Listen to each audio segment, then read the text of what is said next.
Hello friends, welcome to Bhoomika's kitchen. ನಾನು ನಿಮ್ಮ ಭೂಮಿಕಾ ಸುದರ್ಶನ್. ಎಲ್ಲರೂ ಹೇಗಿದ್ದೀರಾ? ಎಲ್ಲರೂ ಚೆನ್ನಾಗಿದ್ದೀರಾ ಅಂತ ಭಾವಿಸ್ತಾ ಸೀಸನ್ನಲ್ಲಿ ಸಿಗೋವಂಥ ಅವರೆಕಾಳನ್ನ ಉಪಯೋಗಿಸ್ಕೊಂಡು ಇವತ್ತು ಅವರೆಕಾಳು ಮಸಾಲೆ ಚಿತ್ರಾನ್ನ ಮಾಡ್ತಾ ಇದ್ದೀನಿ. ಅವರೆಕಾಳು ಘಮ ಅಂತೂ ತುಂಬಾ ಚೆನ್ನಾಗಿದೆ, ಅಂದರೆ ಸೊನೆ ಸಕ್ಕದಾಗಿದೆ. ಚಿತ್ರಾನ್ನ ಅಂತೂ ತಿಂತಾನೇ ಇರಬೇಕು ಅನಿಸುತ್ತೆ, ಅಷ್ಟು ರುಚಿಯಾಗಿ ಬಂದಿದೆ. ಈ ಚಿತ್ರಾನ್ನ ಮಾಡೋದು ಹೇಗೆ ಅಂತ ನಾನು ನಿಮಗೆ ತೋರಿಸ್ತೀನಿ. ಇವಾಗ ಇದರ ಜೊತೆಯಲ್ಲೇ ವಿಜುವಲಿ ಇಂಪೈರ್ಡ್ಗೆ ಚಿತ್ರಾನ್ನಗಳಾಗಿರ್ಬೋದು, ಯಾವುದೇ ಒಂದು ರೈಸ್ ಐಟಮ್ಗಳಾಗಿರ್ಬೋದು ಮಾಡಬೇಕಾದ್ರೆ ಹೇಗೆ ಮಿಕ್ಸ್ ಮಾಡೋದು, ಮಸಾಲೆ ಹೇಗೆ ರುಬ್ಕೊಳ್ಳೋದು ಅನ್ನೋದನ್ನೆಲ್ಲ ನಿಮಗೆ ಟಿಪ್ಸ್ ಕೊಡ್ತಾ ಬರ್ತಾ ಇರ್ತೀನಿ. ತಪ್ಪದೆ ಕಂಪ್ಲೀಟ್ ವಿಡಿಯೋ ಪೂರ್ತಿ ನೋಡಿ. ಇವಾಗ ಮಸಾಲೆ ಚಿತ್ರಾನ್ನ ಅವರೆಕಾಳಂದು ಮಾಡೋದು ಹೇಗೆ ಅಂತ ನೋಡ್ಕೊಳ್ಳೋಣ. ಮೊದಲು ಮಿಕ್ಸರಲ್ಲಿ ಮಸಾಲೆ ರುಬ್ಕೊಂಡ್ರೋಣ. 3 ರಿಂದ 4 ಹಸಿಮೆಣಸಿನ್ಕಾಯಿ ನಿಮಗೆ ಖಾರಕ್ಕೆ ತಕ್ಕಷ್ಟು, ಒಂದು ಅರ್ಧ ಇಂಚಷ್ಟು ಶುಂಠಿ, ಚಕ್ಕೆ ಒಂದು 1/4 ಇಂಚಷ್ಟು, ಲವಂಗ 2 ರಿಂದ 3, ಮೆಣಸು ಒಂದು 6 ಕಾಳು, ಒಂದು ಅರ್ಧ ಟೀ ಸ್ಪೂನಷ್ಟು ಜೀರಿಗೆ, 1/4 ಕಪ್ಪು ಹಸಿ ತೆಂಗಿನ ತುರಿ, ಕರಿಬೇವಿನ ಸೊಪ್ಪು 1 ಕರಿ, ಜಾಸ್ತಿ ಏನು ಬೇಡ, ಸ್ವಲ್ಪ ಹಾಕಿದ್ರೆ ಸಾಕು. ಕೊತ್ತಂಬರಿ ಸೊಪ್ಪು ಅದು ಅಷ್ಟೇ, ಕಟ್ ಮಾಡಿದ್ರೆ 1 ಟೇಬಲ್ ಸ್ಪೂನ್ ಬರಬೇಕು ಅಷ್ಟು ಹಾಕ್ಕೊಳ್ತಾ ಇದ್ದೀನಿ. ಒಂದು ಅರ್ಧ ಹಿಡಿ ಲೆಕ್ಕದಲ್ಲಿ ಹಾಕ್ಕೊಳ್ತಾ ಇದ್ದೀನಿ. ಇದಕ್ಕೆ 2 ರಿಂದ 3 ಟೇಬಲ್ ಸ್ಪೂನ್ ನೀರು ಹಾಕ್ಕೊಂಡು ಚಟ್ನಿ ಹದದಲ್ಲಿ ರುಬ್ಕೋಬೇಕು. ಒಂದು ಸ್ವಲ್ಪ ನೀರು ಹಾಕ್ಕೊಂಡು ಚಟ್ನಿ ಹದದಲ್ಲಿ ರುಬ್ಕೊಂಡಿದ್ದೀನಿ. ಇದನ್ನ ಪಕ್ಕ ಎತ್ತಿಟ್ಕೊಂಡು ಒಗ್ಗರಣೆ ಹಾಕೊಳ್ಳೋಣ. ಸ್ಟವ್ ಆನ್ ಮಾಡಿಕೊಂಡು ಒಂದು ದಪ್ಪ ತಳ ಇರೋ ಅಂಥ ಬಾಣಲಿ ಇಟ್ಕೊಂಡಿದ್ದೀನಿ. ಅದಕ್ಕೆ 3 ಟೇಬಲ್ ಸ್ಪೂನ್ ಅಷ್ಟು ಎಣ್ಣೆ ಹಾಕ್ಕೊಂಡಿದ್ದೀನಿ. ಈ ಚಿತ್ರಾನ್ನಕ್ಕೆ ಸ್ವಲ್ಪ ಎಣ್ಣೆ ಮುಂದಾಗಿರಬೇಕು. ಎಣ್ಣೆ ಒಂದು ಸ್ವಲ್ಪ ಬಿಸಿ ಆಗ್ತಿದೆ ಹಾಗೆ ಸಾಸಿವೆ, ಕಡಲೆಬೇಳೆ, ಉದ್ದಿನಬೇಳೆ ಹಾಕ್ಕೊಂಡು ಸಾಸಿವೆ ಚೆನ್ನಾಗಿ ಸಿಡಿಯೋವರೆಗೂ ಫ್ರೈ ಮಾಡ್ಕೊಳ್ತೀನಿ. ಸಾಸಿವೆ ಸಿಡಿಯೋದಕ್ಕೆ ಶುರು ಆಗಿದೆ. ಇವಾಗ 1 ಗರಿಯಷ್ಟು ಕರಿಬೇವಿನ ಸೊಪ್ಪು, ಜೊತೆಗೆ 1 ಮೆಣಸಿನಕಾಯಿ, ಕರಿಬೇವಿನ ಸೊಪ್ಪು ಒಂದ್ಸಲ ಎಲ್ಲ ಚೆನ್ನಾಗಿ ಮಿಕ್ಸ್ ಮಾಡ್ಕೊಳ್ತಿದ್ದೆ. ಹಾಗೆ ಇವಾಗ ರುಬ್ಬಿರುವಂಥ ಮಿಶ್ರಣ ಹಾಕ್ಕೊಳ್ತಿದ್ದೀನಿ. ವಿಜುವಲಿ ಇಂಪೈರ್ಡು ಕೈಯೇ ಉಪಯೋಗಿಸ್ಬೇಕು. ಈ ಥರ ಎಲ್ಲ ನಾವು ಮಿಕ್ಸರಿಂದ ಒಂದು ಮಸಾಲೆಗಳನ್ನ ಹಾಕಬೇಕಾದ್ರೆ ಸ್ಪೂನಲ್ಲಿ ಹಾಕಿದ್ರೆ ಅದರಲ್ಲಿರೋ ಅಂಥ ಮಸಾಲೆ ಎಲ್ಲ ಕಂಪ್ಲೀಟು ಬಾಣಲಿಗೆ ಹಾಕೋಕ್ಕಾಗೋದಿಲ್ಲ. ಇವಾಗ ಒಂದು ಸಲ ಮಿಕ್ಸ್ ಮಾಡ್ಕೊಳ್ತೀನಿ. ಇದ್ರ ಹಸಿ ಘಮ ಹೋಗೋವರೆಗೂ ಫ್ರೈ ಮಾಡ್ಕೊಳ್ಳೋಣ. ಒಂದು 2 ನಿಮಿಷ ಕುದಿಸ್ಕೊಂಡಿದ್ದೀನಿ ಮೀಡಿಯಮ್ ಟು ಹೈ ಫ್ಲೇಮಲ್ಲಿ. ಮಸಾಲೆ ಎಲ್ಲ ಘಮ ಅಂತ ಇದೆ, ಅದರ ಹಸಿ ಘಮ ಎಲ್ಲ ಹೋಗಿ ಇವಾಗ 1/4 ಟೀ ಸ್ಪೂನಷ್ಟು ಅರಿಶಿನ ಹಾಕ್ತಾಯಿದ್ದೀನಿ. ಅರಿಶಿನ ಹಾಕ್ಕೊಂಡು ಒಂದು ಸಲ ಎಲ್ಲ ಚೆನ್ನಾಗಿ ಈ ಥರ ಮಿಕ್ಸ್ ಮಾಡ್ಕೊಂಡಿದ್ದೀನಿ. ಮಿಕ್ಸ್ ಮಾಡಿಕೊಂಡು 1/4 ಕಪ್ಪಷ್ಟು ಅವರೆಕಾಳು, ಎಳೆ ಅವರೆಕಾಳನ್ನ ಬೇಯಿಸ್ಬಿಟ್ಟು ತೊಗೊಳ್ತಾ ಇದ್ದೀನಿ.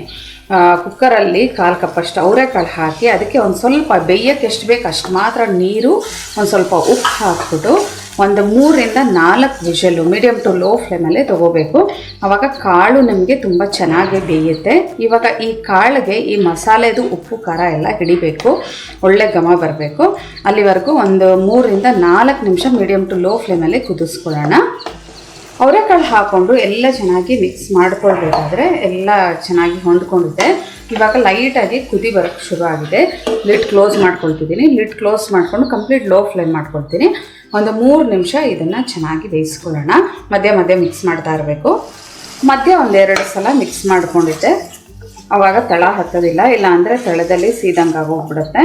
ಇವಾಗ ಒಗ್ಗರಣೆಗೆ ಎಷ್ಟು ಬೇಕು ಅಷ್ಟು ಉಪ್ಪು ಹಾಕ್ಕೊಳ್ಳೋಣ. ಕಾಳು ಬೇಯಿಸೋದಕ್ಕೆ ಉಪ್ಪು ಹಾಕಿರೋದ್ರಿಂದ ರುಚಿಗೆ ತಕ್ಕಷ್ಟು ಉಪ್ಪು ಹಾಕ್ಕೊಂಡು ಒಂದು ಸಲ ಎಲ್ಲ ಚೆನ್ನಾಗಿ ಈ ಥರ ಮಿಕ್ಸ್ ಮಾಡ್ಕೊಳ್ತೀನಿ. ಮಿಕ್ಸ್ ಮಾಡಿಕೊಂಡು ಇವಾಗ ಸ್ಟವ್ ಆಫ್ ಮಾಡ್ತಾ ಇದ್ದೀನಿ. ಸ್ಟವ್ ಆಫ್ ಮಾಡಿ ಇವಾಗ ಅನ್ನ ಹಾಕ್ಕೊಂಡು ಕಲಿಸ್ಕೊಳ್ಳೋಣ. ಇದಕ್ಕೆ 1 ಕಪ್ಪು ಸೋನಾ ಮಸೂರಿ ಅಕ್ಕಿ ತಗೊಂಡು ಅದನ್ನು ಚೆನ್ನಾಗಿ ತೊಳೆದು ಒಂದು 20 ನಿಮಿಷ ನೀರಲ್ಲಿ ನೆನೆಸಿಟ್ಟಿದ್ದೆ. 1 ಕಪ್ಗೆ 2 ಕಪ್ಪಷ್ಟು ನೀರು ಹಾಕ್ಕೊಂಡು ಅದನ್ನು ಅನ್ನ ಮಾಡ್ಕೊಂಡಿದ್ದೀನಿ. ನಿಮಗೆ ತುಂಬ ಸಾಫ್ಟಾಗಿ ಬೇಕು ಅಂತ ಅಂದರೆ 2.5 ಕಪ್ಪಷ್ಟು ಹಾಕ್ಕೊಳ್ಳಿ. ಇದಕ್ಕೆ ನಿಂಬೆಹಣ್ಣಿನ ರಸನೂ ಈಗಲೇ ಹಿಂಡ್ಕೊಂಡ್ಬಿಡ್ತೀನಿ. ಒಂದು ನಿಂಬೆಹಣ್ಣಿನ ರಸ ಹಿಂಡ್ಕೋಬೇಕಾಗುತ್ತೆ, ಅಥವಾ ನಿಮಗೆ ಹುಳಿಗೆ ತಕ್ಕ ಹಾಗೆ ನೋಡಿಬಿಟ್ಟು ಹಾಕ್ಕೊಳ್ಳಿ. ನೋಡಿ, ಈ ಥರ ರಸ ಎಲ್ಲ ಹಿಂಡ್ಕೊಂಡು ಇವಾಗ ಒಂದು ಸಲ ಸ್ಪ್ಯಾಚುಲಾದಲ್ಲಿ ಮಿಕ್ಸ್ ಮಾಡ್ಕೊಂಡ್ಬಿಡ್ತೀನಿ. ತುಂಬ ಬಿಸಿ ಇರೋದ್ರಿಂದ ಕೈ ಹಾಕೋಕ್ಕಾಗೋದಿಲ್ಲ. ವಿಜುವಲಿ ಇಂಪೈರ್ಡ್ಗಳು ಒಂದು ಮುಟ್ಟುವಷ್ಟು ಬಿಸಿ ಆಗೋವರೆಗೂ ತಡೆದು ನಂತರ ಕೈಯಲ್ಲಿ ಚೆನ್ನಾಗಿ ಮಿಕ್ಸ್ ಮಾಡ್ಕೋಬೇಕು.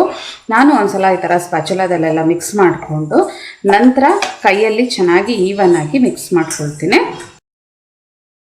ಅನ್ನ ರೂಢಿಯಾಗಿರೋದ್ರಿಂದ ತಣ್ಣಗಿರೋದ್ರಿಂದ ಕೈ ಹಾಕಿ ಮಿಕ್ಸ್ ಮಾಡ್ಕೋಬೋದು. ಗೊಜ್ಜೆಲ್ಲ ಚೆನ್ನಾಗಿ ಈವನ್ ಆಗಿ ಮಿಕ್ಸ್ ಆಗೋ ರೀತಿ ಅನ್ನಕ್ಕೆ ಕೈಯಲ್ಲೇ ಮಿಕ್ಸ್ ಮಾಡ್ಕೊಂಡು ಹೊಂದಿಸ್ಕೊಳ್ತೀನಿ. ಉಪ್ಪು ರುಚಿಗೆ ತಕ್ಕಷ್ಟು ಮೊದಲೇ ಹಾಕಿರೋದ್ರಿಂದ ಬೇಕಿದ್ದರೆ ಇನ್ನೊಂದು ಸ್ವಲ್ಪ ಮಿಕ್ಸ್ ಮಾಡ್ತಾ ನೋಡಿಕೊಂಡು ಹಾಕೋಬೋದು. ಮುಟ್ಟೋಷ್ಟು ಬೆಚ್ಚಗಿರಬೇಕಾದ್ರೆ ಎಲ್ಲ ಚೆನ್ನಾಗಿ ಇವನಾಗಿ ಮಿಕ್ಸ್ ಮಾಡ್ಕೊಂಡಿದ್ದೀನಿ. ಉಪ್ಪು ಒಂದು ಸ್ವಲ್ಪ ಕಮ್ಮಿ ಅನ್ನಿಸ್ತು, ಮೇಲ್ಗಡೆ ಇನ್ನೊಂದು ಸ್ವಲ್ಪ ಉಪ್ಪನ್ನ ಹಾಕ್ಕೊಂಡು ಚೆನ್ನಾಗಿ ಮಿಕ್ಸ್ ಮಾಡ್ಕೊಳ್ತಾ ಇದ್ದೀನಿ. ಯೂಶ್ವಲಿ ಇಂಪಾರ್ಟ್ಗೆ ಏನಪ್ಪ ಹೇಳ್ತೀನಿ ಅಂದರೆ, ನೀವು ಯಾವುದೇ ಒಂದು ರೈಸ್ ಐಟಮ್ ಈ ಥರ ಪ್ರಿಪೇರ್ ಮಾಡಬೇಕಾದ್ರೆ ಈ ಥರ ಕೈಯಲ್ಲಿ ಮಿಕ್ಸ್ ಮಾಡಿಕೊಂಡ್ರೇ ಅದು ನಿಮಗೆ ಚೆನ್ನಾಗಿ ಈವನ್ ಆಗಿ ಮಿಕ್ಸ್ ಆಗಿದೆ ಅಂತ ಗೊತ್ತಾಗೋದು. ಇಲ್ಲ ಅಂತ ಅಂದರೆ ಒಂದೊಂದು ಚೂರು ಅನ್ನ ವೈಟ್ ಹಾಗಾಗೆ ಇರುತ್ತೆ, ಅಂದರೆ ಮಿಕ್ಸ್ ಆಗಿರಲ್ಲ ಈವನ್ ಆಗಿ. ಮುಟ್ಟೋಷ್ಟು ಬಿಸಿ ಆದಾಗ ಮಿಕ್ಸ್ ಮಾಡ್ಕೊಳ್ಳಿ. ಆಮೇಲೆ ಯಾವುದೇ ಒಂದು ಕಡಾಯಿ ನೀವು ಉಪಯೋಗಿಸ್ತಿರಲ್ಲ, ಈ ಥರ ಮಿಕ್ಸಿಂಗ್ ಮಾಡೋ ಅಂಥ ಟೈಮ್ಗಳಲ್ಲಿ ಒಂದು ಸ್ವಲ್ಪ ದೊಡ್ಡದಾಗಿರೋವಂಥ ಕಡಾಯಿನ ಉಪಯೋಗಿಸ್ಕೋಬೇಕಾಗತ್ತೆ.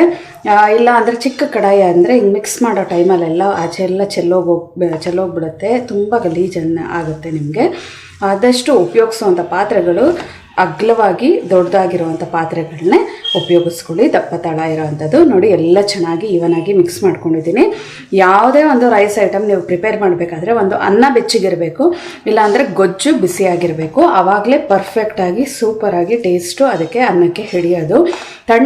ಗೊಜ್ಜು ತಣ್ಣಗಿದ್ದು ಅನ್ನನೂ ತಣ್ಣಗಿದ್ದರೆ ಆವಾಗ ಆ ಉಪ್ಪು ಹುಳಿ ಖಾರ ಅನ್ನದೊಳಗಡೆ ಹಿಡಿಯೋದಿಲ್ಲ. ಇವಾಗ ಟೇಸ್ಟ್ ಮಾಡಿ ನೋಡಿದೆ, ಸಕ್ಕತ್ತಾಗಿದೆ. ಮಧ್ಯ ಅವರೆಕಾಳು ಸಿಗ್ತಾ ಇರುತ್ತೆ, ಅವರೆಕಾಳು ಫ್ಲೇವರು, ಚಕ್ಕೆ ಲವಂಗ ಶುಂಠಿದು ಫ್ಲೇವರು ಎಲ್ಲ ಮಿಕ್ಸ್ ಆಗಿ ತಿಂತಾನೇ ಇರಬೇಕು ಅಂತ ಅನಿಸುತ್ತೆ. ಮೆಣಸು ಜೀರಿಗೆ ಎಲ್ಲ ಹಾಕಿರೋದ್ರಿಂದ ಈ ಥಂಡಿಗೆ ಒಂಥರ ಹಿತವಾಗಿರುತ್ತೆ, ದೇಹನೂ ಬೆಚ್ಚಗಿಡುತ್ತೆ.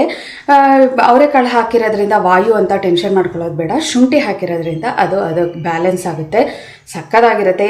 ಈ ಸೀಸನಲ್ಲಿ ಈ ಅವರೆಕಾಳು ಮಸಾಲೆ ಚಿತ್ರಾನ್ನ ಮಾತ್ರ ಮಿಸ್ ಮಾಡಲೇಬೇಡಿ. ಮಾಡಿಕೊಂಡು ತಿಂದು ಹೇಗಿದೆ ಅಂತ ನನಗೆ ಕಮೆಂಟ್ ಬಾಕ್ಸಲ್ಲಿ ತಿಳಿಸಿ. ಇವತ್ತಿನ ಈ ರೆಸಿಪಿ ನಿಮ್ಗೆ ಇಷ್ಟ ಆದರೆ ಲೈಕ್ ಮಾಡಿ, ಶೇರ್ ಮಾಡಿ. ಯಾರೆಲ್ಲ ಇನ್ನೂ ಭೂಮಿಕಾಸ್ ಕಿಚನ್ಗೆ ಸಬ್ಸ್ಕ್ರೈಬ್ ಆಗಿಲ್ಲ ದಯವಿಟ್ಟು ಸಬ್ಸ್ಕ್ರೈಬ್ ಆಗಿ. Thanks for watching.